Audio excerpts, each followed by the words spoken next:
Este incidente ocorreu no dia 16 de maio de 1979, na cidade de Beapende, Minas Gerais, e envolveu o contato direto de tripulantes alienígenas com o agricultor Arlindo Gabriel dos Santos. Este caso foi investigado pelo ufólogo Ubirajara Franco Rodrigues. No citado dia, Arlindo teria saído para procurar uma vaca desgarrada, porém, posteriormente, ele admitiu que tinha mentido. Na verdade, ele tinha saído para caçar com 2 amigos. Na época, ele teve receio de sofrer alguma sanção da polícia florestal por estar caçando. Assim, ele achou conveniente inventar a história da vaca desgarrada. Uma mentira justificável, que não pode ser qualificada de forma a comprometer o testemunho de Arlindo. A razão de sua mentira é completamente compreensível.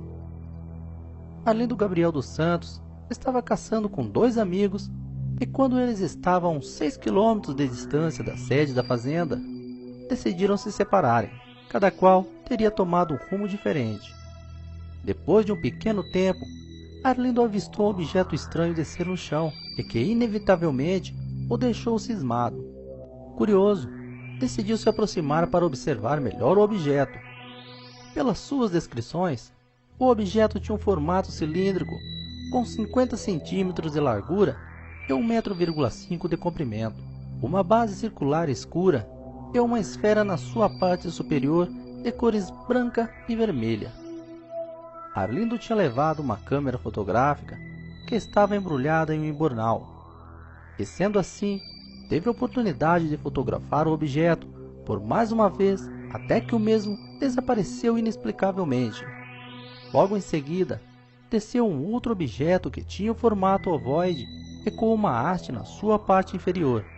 Essa haste parecia uma espada, e na parte superior tinha algo que parecia ser uma espécie de hélice. Arlindo tirou uma foto do objeto até que o mesmo começou a emitir um ruído, e logo em seguida, se transformando numa névoa que logo desapareceu.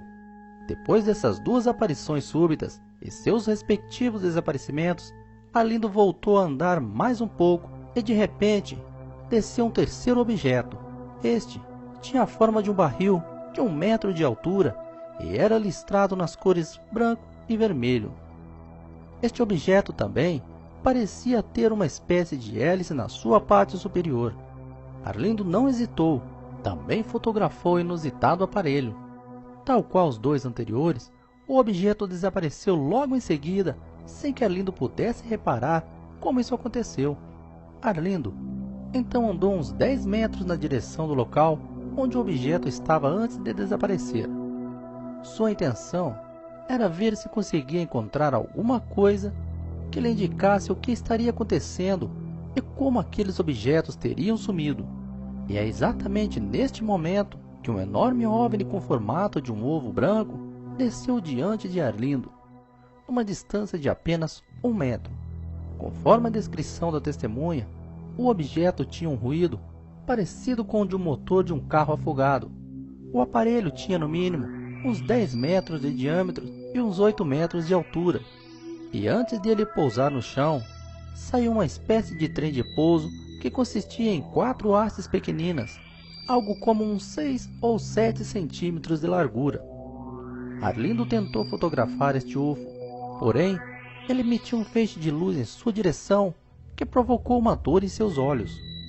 Imediatamente, Arlindo largou todas as suas coisas no chão e saiu correndo, temendo o que poderia acontecer com ele. Para seu desespero, Arlindo mal conseguiu se distanciar uns 10 metros do UFO, pois o objeto disparou uma espécie de relâmpago que atingiu em cheio. Arlindo ficou totalmente paralisado após ser atingido. Sem compreender o que estava lhe pretendendo, Arlindo tentou olhar para trás e viu 2 alienígenas que pareciam ser iguais a nós.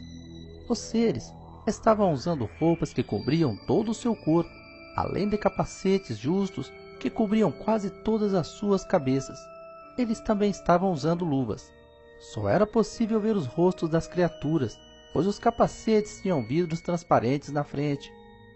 Os 2 alienígenas foram até Arlindo e o pegaram, sendo que um foi no seu lado direito e o outro do lado esquerdo. Neste momento, Arlindo suplicou: "Pelo amor de Deus, me soltem." Neste exato momento, ele ouviu a resposta de um dos alienígenas, que inclusive mexeu a boca para falar: "Em nome de Deus, nós todos somos irmãos." O interessante é que o som não parecia sair de sua boca, e sim de uma caixa que estava pendurada nas costas do alienígena. Desta caixa, saiu uma espécie de tubo que estava conectado no capacete deles. O outro alienígena falou logo em seguida: "Não fazemos mal a ninguém, apenas queremos uma informação." E assim, eles levaram Arlindo em direção do OVNI. Quando chegaram diante da nave, Arlindo pôde ver que este tinha uma porta com escada de 4 degraus e ainda havia outro alienígena parado ali, esperando-os. Esta criatura perguntou para Arlindo se ele não tinha visto um mazurca ali perto.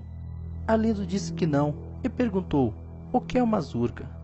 Então, o alienígena explicou que era um aparelho que eles transmitiram de lá para cá. Finalmente, os seres pegaram Arlindo e levaram-no para o interior do UFO. Ainda quando estava do lado de fora, Arlindo reparou que nas proximidades da porta da entrada da nave, a temperatura estava mais baixa que o ambiente do local. Quando entraram, Arlindo percebeu que a temperatura era bem mais fria que o lado de fora. Era como se houvesse um ar-condicionado no interior da nave. Outro detalhe interessante é que, além de frio, ele reparou um cheiro que julgou ser parecido com um cheiro de poeira. Além dos 3 alienígenas que Arlindo viu do lado de fora, dentro da nave havia outros 3, sendo que um deles era do sexo feminino. Ao entrar, imediatamente Arlindo viu outros 2 seres que estavam sentados numa espécie de cadeira. Ambos estavam usando o capacete como os outros. A impressão que Arlindo teve é que, segundo suas próprias palavras, eles estariam batendo máquina. Arlindo comparou atividades dos tripulantes como datilografia. Talvez tal julgamento fosse motivado em função do barulho que fazia enquanto os seres estavam mexendo nos dispositivos internos da nave. No entanto, ao entrarem, logo as criaturas pararam e conversaram com os 3 que foram lá fora capturar Arlindo. Inclusive, ele reparou que eles chacoalhavam a cabeça em alguns momentos. Arlindo não entendeu absolutamente nada do que os seres alienígenas conversaram entre si. De repente, apareceu uma moça que teria vindo de outro compartimento do UFO e que não estaria usando capacete. Ela era loira e de rosto rosado. Ela estava usando um aparelho no ouvido com o que Arlindo comparou a um ouvidor de telefone. Inicialmente, a alienígena conversou com os outros seres, na qual foi impossível para Arlindo entender uma única palavra. Logo em seguida, a criatura e um dos alienígenas masculinos levaram Arlindo para outro cômodo, no qual tinha um aparelho parecido com uma geladeira. A moça pegou uma espécie de varinha, enquanto o outro ser começou a mexer nos botões desse aparelho que Arlindo comparou a uma geladeira. O aparelho tinha um monitor e assim que apareceu uma imagem, a alienígena feminina usava a varinha para apontar para os objetos que apareciam neste monitor. Segundo Arlindo, essa criatura aparentemente fêmea começou a explicar detalhes sobre sua civilização, a forma que eles conseguiam vencer as distâncias astronômicas e outras várias informações importantíssimas, que infelizmente não foi possível resgatar nada em seus depoimentos devido à limitação cultural de Arlindo. Ele não entendeu nada e não se interessou em perguntar nada para a criatura, o que não conseguia entender. É lógico que Arlindo poderia estar se sentindo intimidado ou mesmo em função da situação em comum, um sequestro alienígena. Não estava em condição de raciocinar normalmente. Depois que a criatura lhe passou diversas informações, Arlindo foi levado para o cômodo interior e percebeu que um dos seres também tinha tirado o capacete. Segundo Arlindo, eles eram muito parecidos conosco, sendo que ele só reparou uma pequena diferença. A testa deles era um pouco diferente, embora Arlindo foi capaz de dizer exatamente qual era a diferença no sentido anatômico. Já a boca, Arlindo descreveu que parecia um corte com lábios bem fininhos. Neste momento, as criaturas teriam lhe dito que nós somos da mesma matéria, do mesmo sangue e vivemos o mesmo trabalho. Depois disso, Arlindo foi levado para fora da nave e os seres ainda lhe avisaram: proteja a vista, que o aparelho condena a vista. Os alienígenas conduziram Arlindo até a saída, e Arlindo, por sua vez, desceu sozinho as escadas.